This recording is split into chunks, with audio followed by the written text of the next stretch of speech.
Yo, what's up? It's your man, Marv Francois. And the diligent, vigilant, meticulous, sagacious, conscientious, analytical, methodical individual, the chiseled Adonis. And welcome to the Hold My Nuggets podcast, here where we talk 50% sports, 50% real shit, 100% of the time. And if you don't like that, you can hold my nuggets. Suck my dick. Ladies and gentlemen, welcome to the NBA playoffs edition of this episode of the Hold My Nuggets podcast.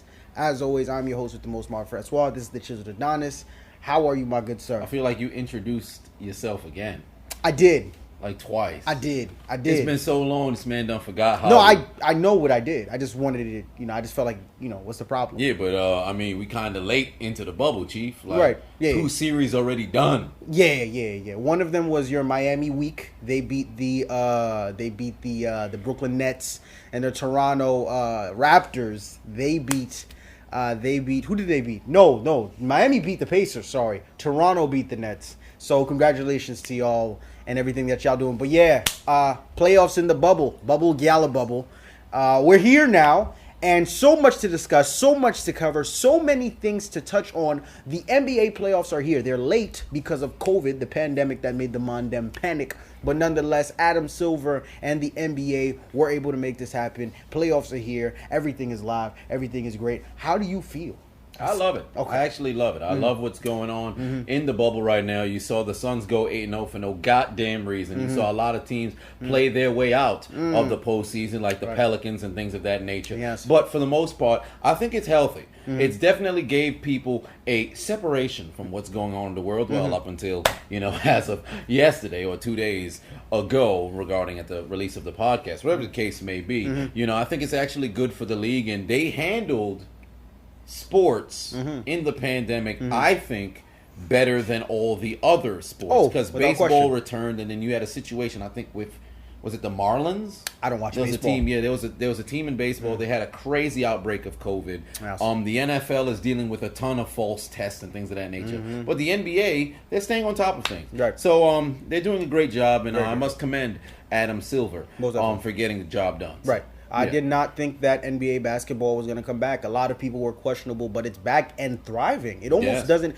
you almost don't realize that, what's going on, because, everything looks pretty much the same. It's just no fans, which isn't that big of a deal to the games that are going on. At least no fans present, but they've implemented utilizing the virtual crowd with Zoom, and now the WWE actually adopted that. Really? Yeah. Wow, that is absolutely insane. Well, shout outs to Adam Silver and the crew. Hopefully, moving forward, a lot of other sports organizations and such will be able to pick up from, I guess, the way that they went about doing this, especially for the NFL, because we definitely don't want the NFL season to get canceled. It's looking slow for baseball, though. It's looking very slow for baseball. I don't know about no hockey, cricket, tennis, all these other sports. I'm not necessarily sure how they are going to manage around the pandemic. Yeah, I'm very concerned for badminton, because the market for badminton is crazy. Bowling is for me is number one. We have to look into what's going to happen with bowling. This pandemic is ruthless. Let's think about what's going to happen to cheerleading, though, because you need the crowd for cheerleading, and now we're not even going to have that. Yeah, and what you really got to think about, though, is poker.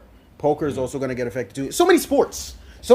We can really keep going back and forth. But nonetheless, like I said, we're not talking about that. We're talking about playoff basketball. NBA playoff basketball is here. This is the most exciting time of the year, even though it's, got pushed and delayed because of the pandemic. This is the first time we're getting playoff basketball during the summer, right? The sun is shining, the birds are chirping, and dudes is out there balling in the bubble. BITB, all right? That's what they call it back in the basketball community. You don't know nothing about that. But balling in the bubble right now. And one of the series that has been the most talked about amongst all the series, we're talking about the Los Angeles Clippers versus the Dallas Mavericks. Yes.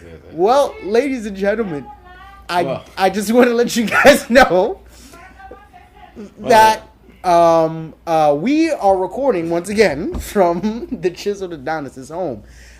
He has no respect in his household, And you may hear some things tonight that have nothing to do with what we want to talk about, but he and I are on the same page. The show must go on in spite of everything. His mother could walk into this frame right now. The show will not stop. I'll keep going. He may body slam her, but that's neither here. That's neither here. Don't do that. That's neither here. Why would I body slam her? RKO, yes. Yeah. Body slam. There no. you go. Maybe even a punt. Who knows? That's Shank? not that Shank. Let's focus.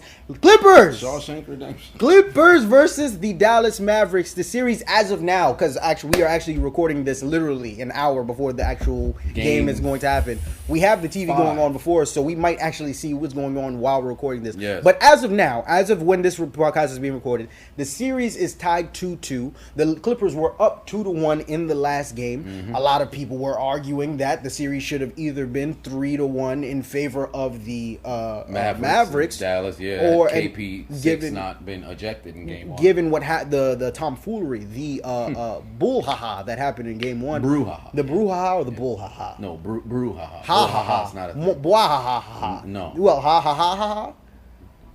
I don't know Focus. what you're trying to do here. Focus. Nonetheless, series tied 2-2, and the talk of the town was the last game, what was that? Game 3?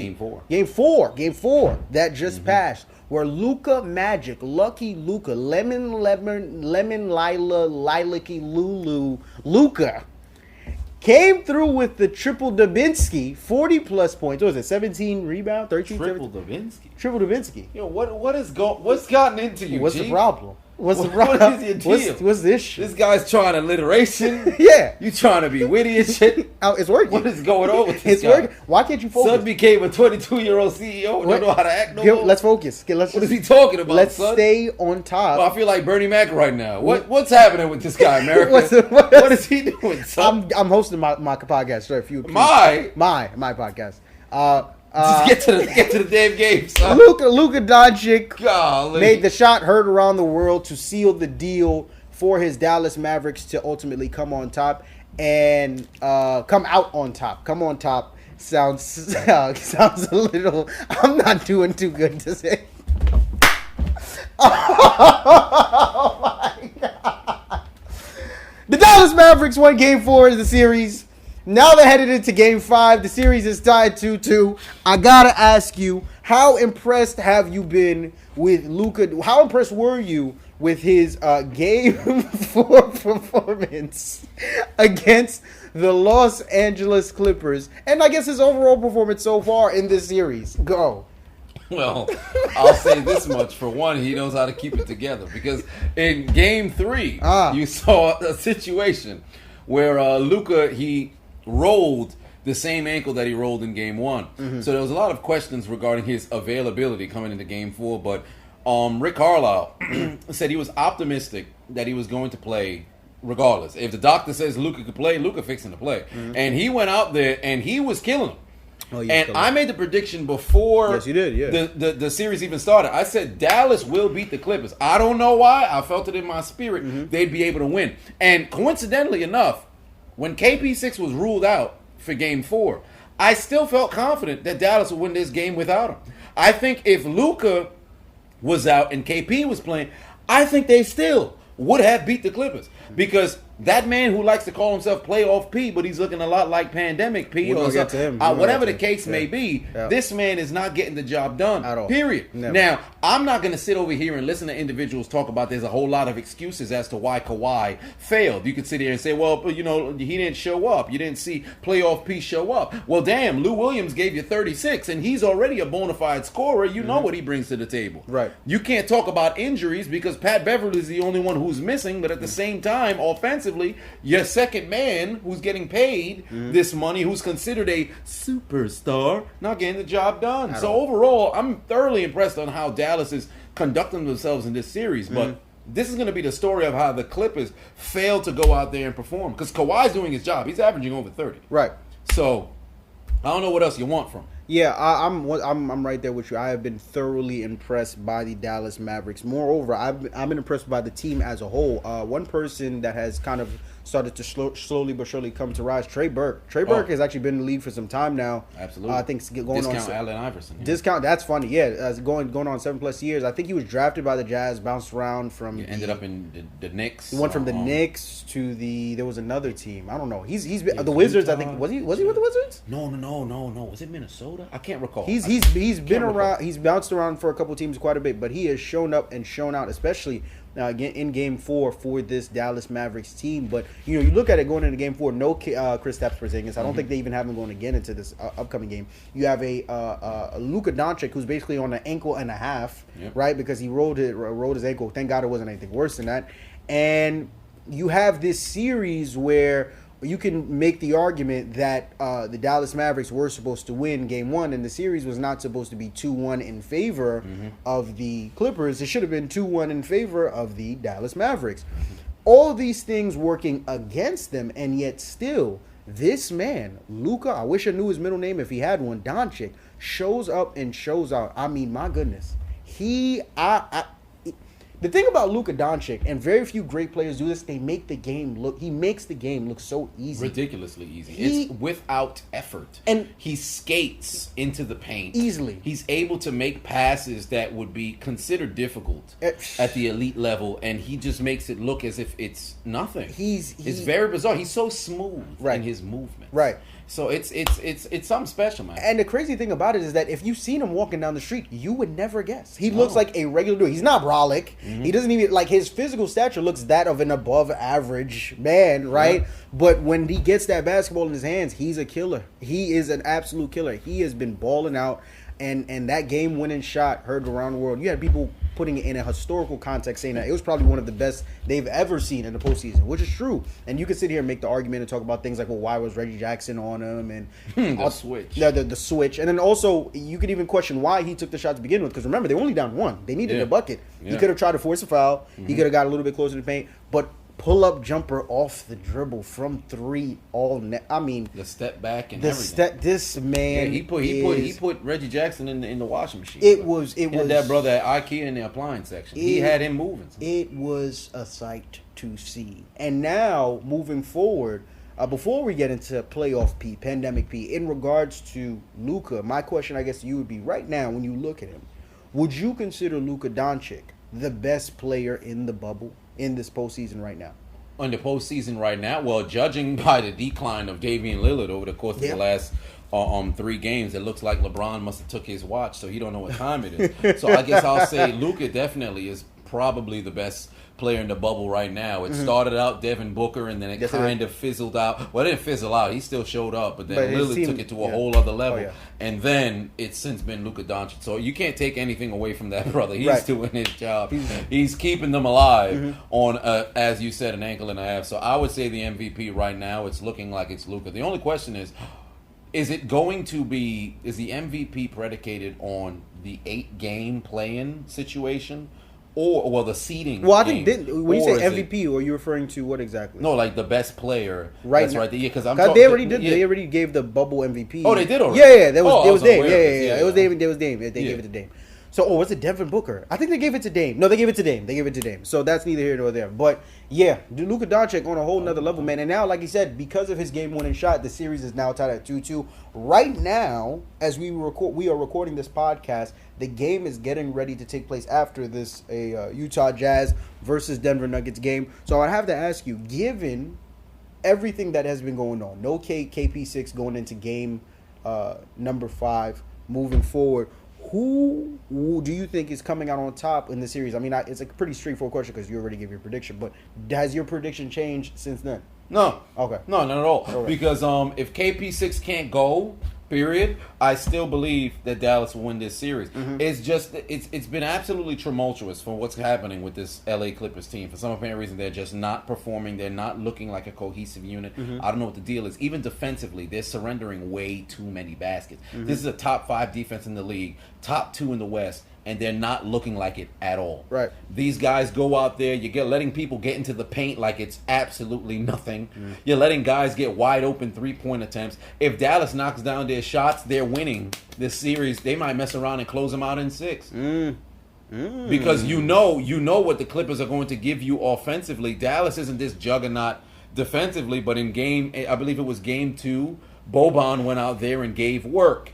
Luka still did his job, but Boban was doing his thing. When KP6 was in there, this brother was scoring whenever the hell he wanted to. So I still got Dallas winning, whether KP6 returns or not, because I think Luka can galvanize those guys around him to play better. Trey Burke, who could have saw this guy performing the way that he performed? Seth Curry is getting to the paint and laying up the ball. This is the guy you expect to just see outside. He's getting inside. Hardaway has played sensational, for what he's worth this particular series. So I got Dallas. I think Dallas is still going to be able to pull it up. It's tough for me because it's hard for me to imagine a Doc Rivers coach team with this much talent getting eliminated in the first round. I think the biggest question for me is I want to know the timetable on Patrick Beverley's injury, because I feel like he's more missed than we have alluded to. A lot of times we try and discredit Pat Beverley because clearly you have players like a Paul George and a Kawhi Leonard and even a Lou Williams, who's a bona fide scorer on your team, and you juxtapose them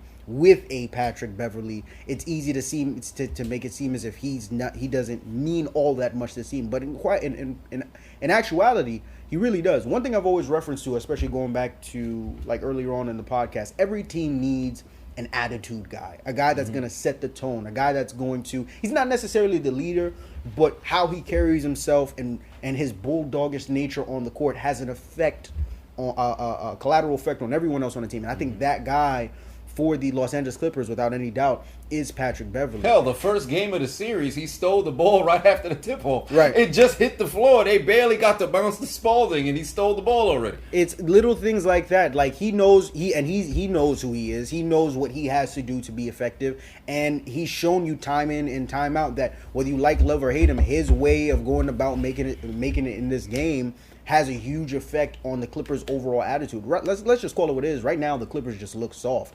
Clearly, something is missing, and I think that something is Patrick Beverley. So I don't know what the timetable is on his injury. I say that if he doesn't make it back before the end of the series, I'll side with you. I can see the Mavericks winning. Not in 6, though. I think it goes 7.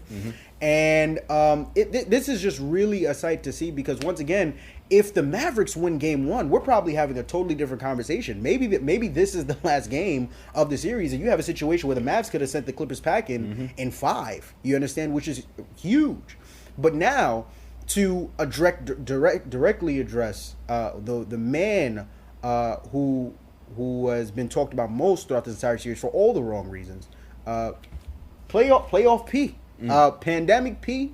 Paul George, Paul, call him whatever you want. He is not doing well right now. Paul George is underperforming, a apt word. Oh, absolutely. I mean, you haven't scored. He's scored double digits once in the past 3 games. I think game 2, he gave you 7. Game 3, 11. Game 4, 9. This guy is supposed to be an all-star. Hell, this guy was a top 3 MVP candidate last year, if I'm not mistaken. He was. And this guy comes out here and he lays an egg in the postseason against the Dallas Mavericks. Who is guarding you? Who is guarding you? This guy's garbage, man. You can't sit over here and we were supposed to be like, oh, well, this is the free agent move. Well, not even really free agent because he got himself out of his contract. But, man, we need to see if he's going to go play with LeBron. Where is Paul George going to go? Nobody need to be checking for Paul George because this guy don't show up in the playoffs. He's not showing up in the playoffs. You somebody who in the regular season, we sit over here like, man, he improved, dude. This guy is able to play basketball effectively. He averaging over 20. He's punching people, dunking on people. He's blocking people. Great defensively. Some people were talking about he could possibly have won the Defensive Player of the Year last year too. We're talking about a complete player who steps into the postseason and all of a sudden he's a shell of himself. You got to be kidding me. What sort of genjutsu does he put himself into to where he can't come out in the postseason and play basketball? Whatever the case may be, he need to get the hell up out of here. That's all I got to say about that. Well, it's one of those things where if you see, I don't know if you saw, in a lot of the pressers, he'll have like ice on his shoulders. Remember, I believe this offseason that had passed, I think he got surgery on both of his shoulders, and I believe he missed a good majority of the beginning of the season coming in because he's still recovering from the shoulder surgery. So I mean, you never want to believe a player is lying about being hurt. Mm-hmm. But I mean, if you're on the court or in any sport really, if you're on the field, if you're on the court, if you're there, you have to perform, no questions asked. And for him, he has been horrible. I think he's shooting 26% from the field as a whole, and it's like, you know, Kawhi is basically just out there fending for himself. Yes, you have a Lou Williams, Montrezl Harrell is doing his thing, and you could go on and on. But at the end of the day, he's supposed to be the guy. He's supposed to be the 1B to Kawhi's 1A, and he is, like you said, he's just laid an egg. And ultimately, if it continues like this, your prediction will be 100% right. This series could end in 6. Yep. So, I mean, it really falls, no pun intended, it falls on the shoulders. See what I did there? Because he had shoulder surgery. Because he had. Should have never retired from comedy. It falls on his shoulders.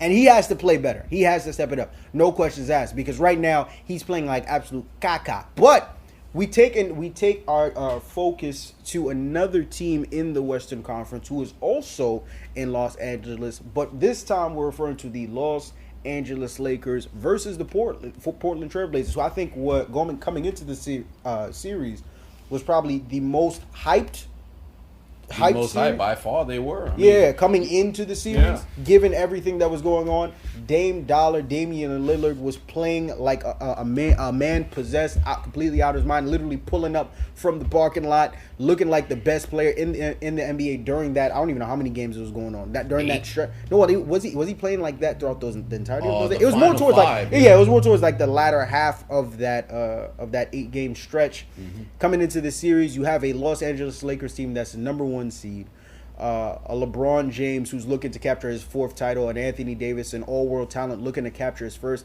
legacy on the line. This is their first post-season appearance since 2012 or whatever it may be. So there's a lot going on here coming into the series, and now fast forward. What is the series right now? 2-1 or 3-1? 3-1 or whatever it may be. Mm-hmm. It's not looking good. So first and foremost, what are your thoughts on the Los Angeles Lakers playoff performance thus far? Thus far, I would say through the first 3 games, there was a bit of a cause to pause because the first game they did not look good at all. But of course, LeBron always feels people out his first game. Right. So it's like a feel-out game for him. Game 2, they came out, they came to play. Mm-hmm. They played very effective basketball. LeBron only scored 10 points, and Anthony Davis decided to come out of his shell and play good basketball. Then game 3, you saw LeBron be very aggressive. And when he plays aggressive, you can't stop him. Anthony Davis, it's been the past 2 days. Well, the last game, he played very good. The game 3, he started off very slow. You're talking about a guy who only has 6 points. Mm-hmm. He was 1 for 3 going into the half. So he came alive in the second quarter. The second half in the third quarter, he started knocking down shots. Melo and LeBron gave us a show from 2003. Mm-hmm. But outside of that, game 4, they blew the Blazers off of the court. Mm-hmm. So thus far, as people were anticipating the Lakers being the team representing the West in the NBA Finals, the way they've picked it up since the second half of Game 3 up until the conclusion of Game 4, I like them. Mm-hmm. But there's a mentality question that I have for him, because I know LeBron can turn it on and become aggressive, but if AD does not stay aggressive, they're going to have problems, because he cannot afford to be like what we're seeing, or what I should say, what we saw from Joel Embiid, to where you have somebody who's on the outside when nobody can guard you inside. Right. Portland, no disrespect to Nurkic or Whiteside or whatever, they got no business being able to guard Anthony Davis. Back to the basket, you got them. That's barbecue chicken all day. So if Anthony Davis is aggressive every single game and he's going and getting up 20 shots inside the paint, can't stop him. Absolutely. I understand the jumper. The brother can shoot. He definitely can shoot. But that shouldn't be your go-to. You should back to the basket. You on the block. Play your game there. They can't stop you.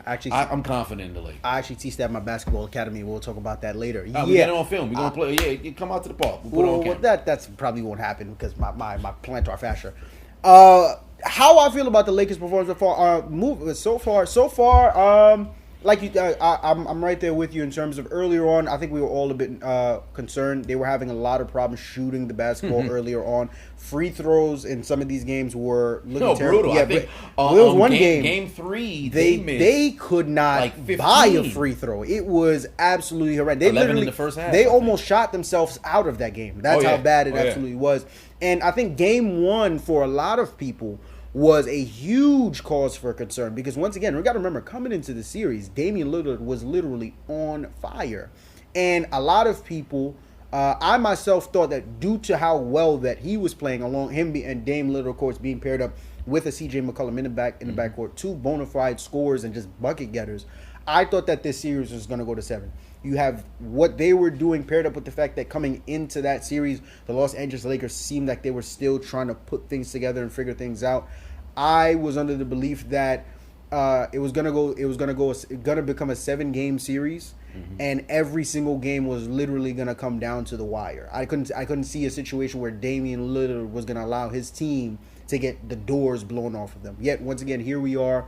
The series is 3-1, and now you have a situation where Dame, I think he had a dislocated finger going into Game 4, and now going into Game 5, he's not even playing because I think he has a right knee sprain or whatever it may be. So safe to say that prediction isn't right. It's looking like the Lakers are getting ready to close it out within the next game, but now all eyes are on Damian Lillard. You got to remember, a big reason why coming into the series he was the talk of the town was not only because of his performance, but why his performance, what spurred off his performance. It started off with that little online social media interaction between him, Paul George. No, not that one. The one where him, Paul George, and yes, and that was the the first mothers thing. and the sisters and things of that nature. The baby's mothers. Paul George, the mother was coming at apparently Damian Lillard's sister and things of that nature. Okay. Yeah, it was a whole lot of things I was online, but I remember with the Pat Beverly. Yeah, when they were under the comments like Cancun on 3, Yeah. and then playoff pandemic playoff. Paul George was basically like, and you guys are gonna get home, and he called Paul George out on him jumping teams and all these other different things. They're gonna be seeing each other because they're both gonna be in Cancun together. They're catching the same flight together. It's gonna be pretty bad.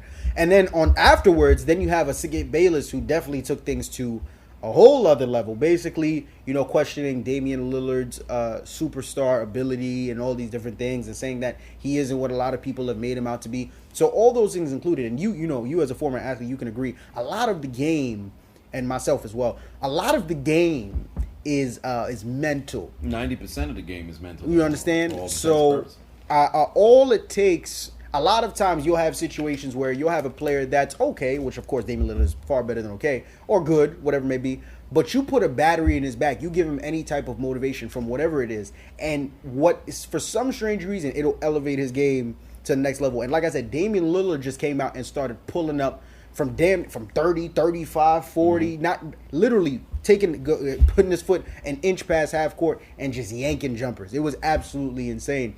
So for me, that was my cause for believing that this series is going to go as far as 7. But like I said, now it's looking like it's getting ready to get wrapped up in 5. So now my question to you, however, is, Dame is known for his loyalty to this Portland Trail Blazers team. He's come out on several occasions and said that he wants to play here for the entirety of his career, and he wants to earn getting a championship, right?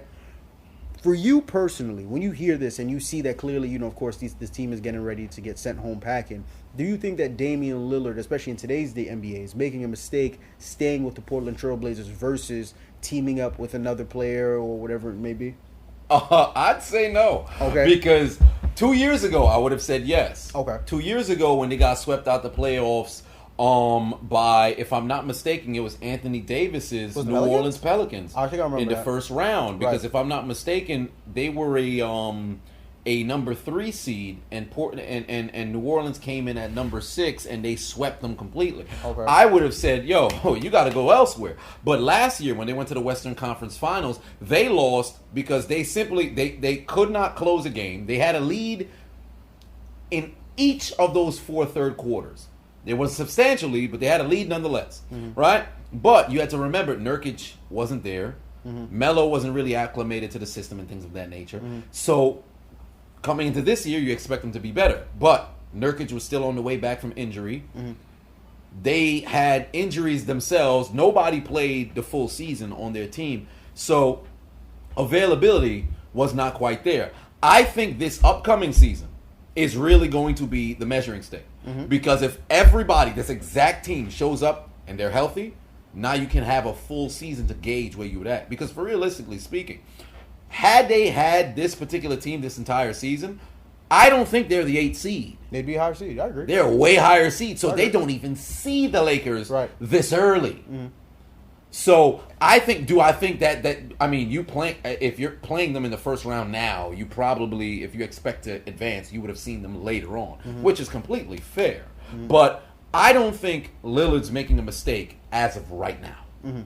I think if next year they completely fail again, then Lillard should just take out that Metro card, head somewhere else. Don't stay there. But for right now, I don't think he's making a problem. Well, I think it's extremely subjective because it's all a question of, do you believe? It's a two-part question, right? The first part being, well, the answer to the second one is really predicated on the first one, which would be, do you think that he can win a championship in Portland? I think that clearly, to your point, the team and the pieces that he has around him, and that Portland Trailblazers team as a whole, is very talented. I just don't think they're great enough to even make it to the NBA Finals. For me, their ceiling is probably, like I said, hypothetically speaking, let's say they're a 4 seed or a 5 seed. I think that's their ceiling in terms of what they would be doing. And in terms of if they made it to the playoffs, I couldn't see them getting best case scenario like the Western Conference Finals, maybe.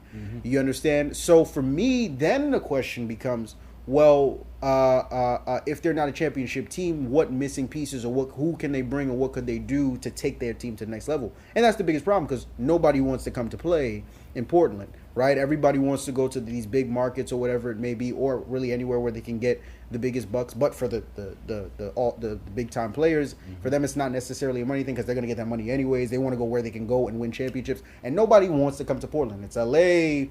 It's, Houston, I guess. It's all these other big marketplaces. So I personally don't think Damian Lillard will ever be able to win a championship in Portland. And because of that, if he's willing to die on his sword in terms of this is my team and I'm going to roll with them to the end, I think that is, if he continues on in his career the way that he has been, I guess, best case scenario, maybe even though he doesn't win a ring, he can go down as a Hall of Famer, I suppose. But he's gonna get an Hall of Fame. No, this is a basketball Hall of Fame we talking about. Big Baby Davis messing around again to the Hall of Fame. Everybody gets a Hall of Fame. I'm on my way actually. But you might be. I am. As a coach. It's really and truly, one of those things. But all in all, like I said, I personally don't think he's ever going to win a championship in there. But if he's comfortable and fine with the idea of playing his entire career out on this team in spite of him not winning, then so be it. However, if he is dedicated to making sure he leaves his NBA career with a ring on his finger, I don't think he gets it done in Portland. Either him or CJ would have to go, and they would have to replace whoever else with maybe like a star two-way forward or whatever it may be.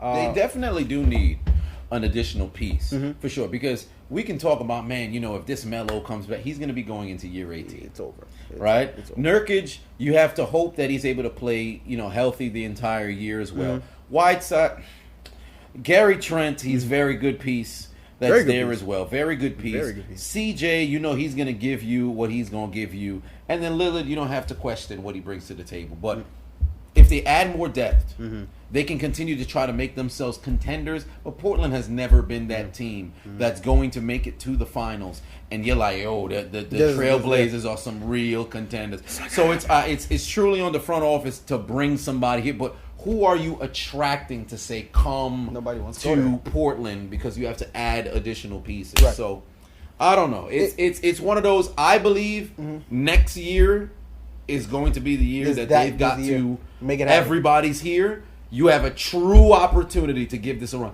because if they make it back to the Western Conference Finals and they actually compete in the Western Conference Final, it's not no 4-0, or they lose in 6 in a very tough series, or they lose in 7, or things of that nature. Now you're looking like, Dame should stay. You got a real chance. If they go out to the postseason next year or mess around and miss the postseason and this piss poor, blow everything up, man. Yeah, gotta blow everything up. Gotta blow everything up. And one of the more interesting series in the playoffs that's actually not even going on anymore because they just got swept out the building. because their team need to be blown up. Oh, yeah, their team also needs to be blown up, is the Philadelphia 76ers, who unfortunately were swept.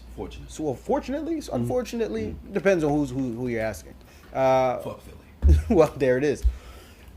Swept by the Boston Celtics team led by Jason Tatum and Jaylen Brown. Joel Embiid is going home. Ben Simmons was already home. Elton Brand is going home. Brett Brown's going home, but he's not going home on the Philadelphia 76ers plane. I'll tell you that much because he got fired. So, my question to you now, seeing what has transpired with this Philly team, we're going to go piece by piece. First off, starting with the firing of Brett Brown, what were your thoughts? Well, my thoughts on Brett Brown being fired? Yes, sir. It's about time. It's high time this brother got fired. First, you got a losing playoff record at that. You step out there and your offense is absolutely atrocious. You mean to tell me you have the most unstoppable man right now in the post? When we talk about the best centers in the league, the list starts with Joel Embiid, period. Really? But the list starts with Joel Embiid, period. Over Anthony Davis? Anthony Davis isn't really a center. I'm thinking more of like big man, like best big man. No, best big man. Then I wouldn't put Joel Embiid as a bet, but the center position, Joel Embiid is the best center. Okay. It used to belong to DeMarcus Cousins, and then he got hurt. My quad. My Achilles. So once that happened, it was okay.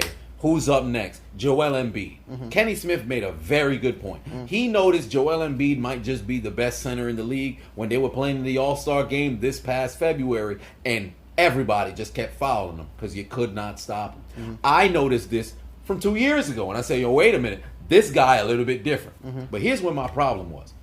You guys went up against the Celtics. The Celtics bigs, you can't even name them.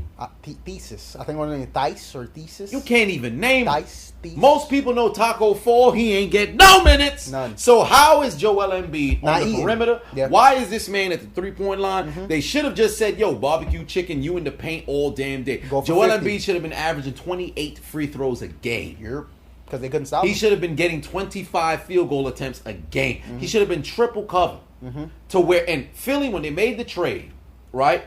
For when they, or I should say, at the conclusion of when they beat my Miami Heat 2 years ago in the postseason, and they got rid of they got rid of Saric, they got rid of Ilyasova, they got rid of Covington, they got rid of all of these other pieces that they had around them, the 3-and-D guys, other guys who were big size but they could also shoot as well. You got rid of all of these guys, and he said, we're going to roll with Ben Simmons, we're going to roll with Tobias Harris, we're going to roll with Joel Embiid. And here we are. You get to the postseason, Ben is out.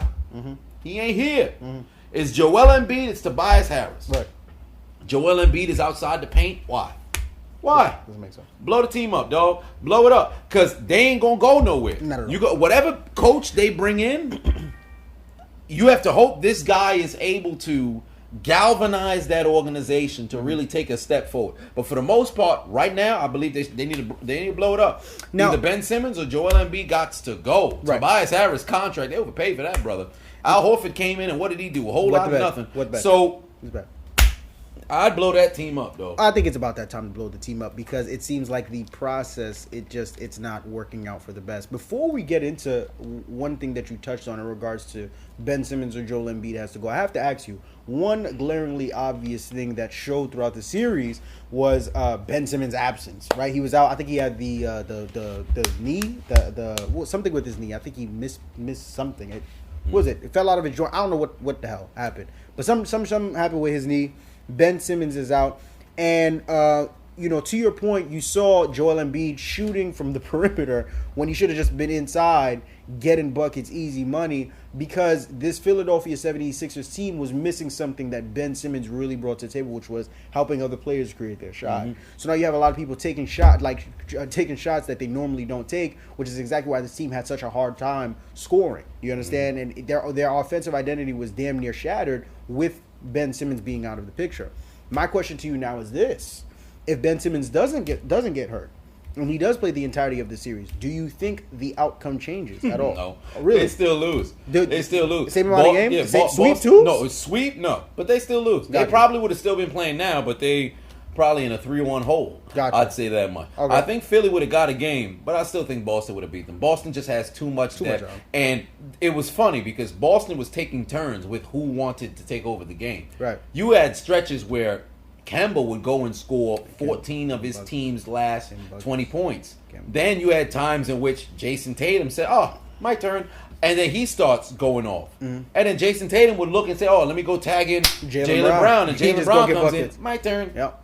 And mind you, Gordon Hayward's not even there right now because of injury. So if he was there, he would be. Oh my goodness, it would have been. So tough. you're just sitting here and there's no way to stop him. Joel Embiid said it best. He said it best 2 days ago, where he said, "Hey man, it ain't much of a rivalry because they always kick our ass, and that's just the way it is. It's just the way it is." It's really a tough situation. And now, to your point, I think the firing of Brett Brown was the genesis of something new to come. In that, it would be hard for me to imagine that this team stays together moving forward. We have to sit down and see what Elton Brand decides to do. But coming before this season, a big conversation that was taking place towards the middle of last season was that you can't keep Joel Embiid and Ben Simmons. They can't work together. They can't figure it out. If you had to keep one and get rid of the other, who do you choose? If you had to keep one and get rid of the other, who do you choose? I'm asking you that same question here and now. They just got swept. Ben is hurt. Joel's body. Remember, coming into his NBA career, I don't even think he played his first 2 years because I think he had an issue with like his foot or his knee or some type of lower extremity injury. And now he's done somewhat of a pretty good job in trying to keep himself healthy. But in terms of his conditioning, it's been piss poor, which has been something that a lot of us have been talking about. Moving forward, we understand that these are two very talented young players who bring a lot to the table but still have their very own woes. If you had to choose one player to keep and one player to get rid of, if you are blowing this thing up, who do you keep and who do you trade off? I would actually get rid of Ben Simmons. Okay. I'd keep Joel Embiid because Ben Simmons being that size, being able to play basketball the way that he plays, but doesn't have a shot, and moreover, there's fear to take a shot. There's no reason why you, as a professional player, have to bring in a counselor in order to, counsel you on a 3-point shot. That makes no sense. You've been playing this game since you were a damn near toddler. You should not need somebody to give you confidence to shoot the basketball. Joel Embiid, we've already discussed. This guy is dominant, right? Although there's a mentality thing that needs to be there with the back to the basket, I think I would rather deal with that than have to deal with Ben Simmons playing the way that he does and then, oh, well, I don't know if I could take this shot or not, or let me just try to get everybody else involved. Moreover, Joel Embiid's game, I think it takes a shot. There's a knock on it because of Ben Simmons, because that's why I think Brett Brown set up the offense to where Joel Embiid would kind of step out of the paint because Ben Simmons, all he can do is slash. So I think I'd keep Embiid, I'd move Simmons. You can get rid of a Ben Simmons if you can get your hands on a if you get rid of a Ben Simmons and you bring in a guard that can shoot and create his own shot, like a Bradley Beal, you won't necessarily miss Ben Simmons all that much. Because like I said, all this team was really missing was offensive firepower. That's what they had last year in a Jimmy Butler, who was their closer, who now plays for your Miami Heat, and a JJ Redick, who was a bona fide shooter. You lose both those people, and it's like, now, let me ask you a question. You got to think about it. Who's the best shooter on the team right now, even with Ben Simmons on the court? What, Josh Richardson? Who else is there? Tobias Harris, who wasn't showing up. It's pretty damn sad. They don't have shooters on that squad. If you get rid of a Ben Simmons and you getting rid of him, you can get your hands on a Bradley Beal. Can you imagine a Bradley Beal and a Joel Embiid on the same team? They'd be absolutely unstoppable. They'd have everything. I mean, they would still need to get like 1 or 2 more. Yeah, I wouldn't say unstoppable. They wouldn't say unstoppable, but that would be a much better foundation to me than trying to build with a Ben Simmons and a Joel Embiid. Whereas when it comes to Embiid, anyone who would argue to get rid of Embiid, I would ask you this. When you think about some of the greatest big men in the game today, who do you have? You have Joel Embiid, Anthony Davis, and then I guess you could be, Giannis. And then after that, it's kind of hard. I mean, Nikola Jokic, he's definitely up there too. And then after that, that's it. It's less than a handful. You understand? So for me, you don't get rid of 7 feet tall, however much he weighs, that can literally go out there and get average 30 and 15 every single night when he wants to. You do, however, move a Ben Simmons if you know you can get your hands on a guard that can shoot the ball and create his own shot, because that would open a lot of doors for you that clearly Ben Simmons isn't open up right now. So I'm right there with you on that moving forward. But now, I think one of the biggest things going on, of course, with basketball, but beyond basketball, on top of that, in real life as well. Coming into the season, there were a lot of talks and concerns as to everything that was going on in the country. What with the murder of George Floyd and just police brutality running rampant in the country, the Black Lives Matter movement getting amplified, Breonna Taylor, Ahmaud Arbery, and now I believe the young man's name, James Blake. Jacob. Jacob Blake. Is it James or Jacob? Jacob Blake. Jacob Blake. The list just goes on and on and on. And here we are now in the bubble. You got to remember, there was a point in time where there were quite talks amongst the players as to where they should, if they should come in and play the season, or should they boycott and take a stand for Black Lives Matter and everything that was going on in the country. Now here we are. You have the players with the the Black Lives Matter on the back of their jersey, peace, justice, say her name, all these different things. Players speaking out during games and during interviews about what's going on in the country right now. We actually, before we started taking this podcast, we saw Mike Budenholzer speaking out, I guess, in regards to the situation with Jacob Blake. Yeah, I just had to make sure to verify it was Jacob Blake. Jacob Blake? Okay. Yeah. What are your thoughts, now that we've gotten a chance to see it, on activism in the bubble? My thing with the activism in the bubble, I think it's necessary. I feel as if before I used to say, all right, you can separate what's going on with socially outside with what's happening with you professionally in sports, but it's one of the same. That's intertwined together. You can't sit here and ignore it. My thing is, if you're going to be an activist, you have to be active. So don't just provide lip service and speak. That was a bar. Yeah. You can't just provide lip service and speak. You've got to be somebody who's also in the streets working towards something. You can say this needs to change, this needs to change, this needs to change. Control what you can control. Change what you can change. You have leverage to where you can get in contact with the individuals who are in power. Somebody like regular run-of-the-mill employee, if you're a cashier at like a Whole Foods or something like that, you don't have the leverage to walk into a courthouse or walk into a police station or things of this nature and get an opportunity to speak with the head of everything just off your name alone. But these athletes, they can. So you can speak out. That's great. Magnificent. Use your voice. That's cool. But go above and beyond to actually get in contact with the people who have the ability to change these laws and actually create change. Because I could talk about, man, we need to fix what's going on in politics. We need to talk to all this other stuff. But go speak to the person who's here and hold their feet to a fire. Don't just join the barrage of people, we want change, we want change. No, be the change. In life, there's two things. There's people who want change and there's people who make change. There you go. Which one are you fixing to be? That's pretty much it. It's one of those things where on one hand, I appreciate what's going on in the bubble because now you have players that are using their platform, especially players of the magnitude of like a LeBron James and a Chris Paul, and the list goes on, to speak on the inequality, the injustice that's taking place in the country. And you appreciate that because that's something that, especially like people on social media, a lot of times for whatever reason, and this is something you've talked about a lot behind the scenes, people feel as if entertainers and these people, rappers and singers and athletes or whatever, are supposed to be the leaders of the community and be the ones to speak up and all these different things. That's a separate conversation that we're not going to get into right now. But now you basically have a situation where we're actually starting to see that, and more athletes, especially in this NBA setting, are taking their platforms and using it to continue to bring awareness and keep the focus on what's going on in the community. However, at the end of the day, action, to quote the cliche, actions speak louder than words. And for me, at the end of the day, I think for true change to happen, you have to hit them where it hurts. I was actually a proponent of the boycott happening. However, I know that, especially when it comes to the NBA, because there's so much more that goes into it when players decide to sit out. I think it was like a new CBA or something like that that was being discussed. So you can get into all the semantics and the legalities and all the behind-the-scenes stuff. But for me, in terms of addressing the problem at hand, I think there would have been no better way than players just coming together and saying, you know what, we not playing because it's bigger than basketball right now. I have no problem with them playing because at the end of the day, it's very subjective. But if you were to ask me what I would have much rather to happen, I would have liked to have seen players decide, hey, we're not going to play this year, because that, once again, hit them where it hurts in terms of what the collateral effect would have been. Like, imagine if a LeBron James said, I wasn't playing. Yeah. You go to the NFL, imagine if a Patrick Mahomes says, I'm not playing.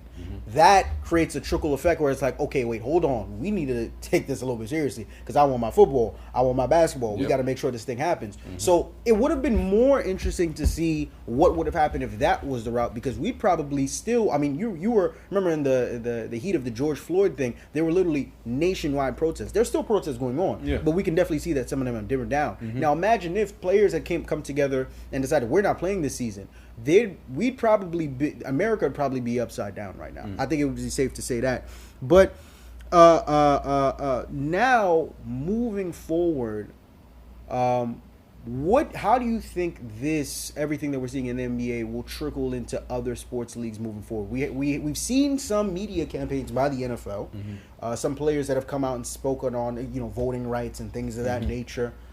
What especially with leagues like the NFL and several others, how do you think they'll try and implement some of the things that they've been seeing from the NBA into their own seasons going forward? I think, for one, the one thing that the NBA has done is they've allowed the players to have a platform to speak, and they're actually pushing the conversation. It's not like reporters come in and they just ask a gang of questions and then you just sit here and then you respond.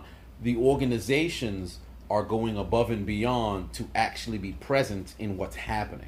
So I think that can be done in the NFL, it can be done in the MLB, it can be done in the NHL, even what happened with NASCAR, where you have these organizations saying, yo, wait a minute, there's something that's happening outside, we can't ignore it, and things of that nature. But, like we both touched on, action speaks louder than words. Most definitely. I would have loved, as you said, if people said, yo, we ain't playing, we boycotting, we ain't playing. But like I said in my video about Kyrie lobbying to possibly having their own league. If this is what you're going to do and you're going to sit out, you better be funneling money to the incoming rookies, those free agents, or I should say those guys who is on the end of the bench.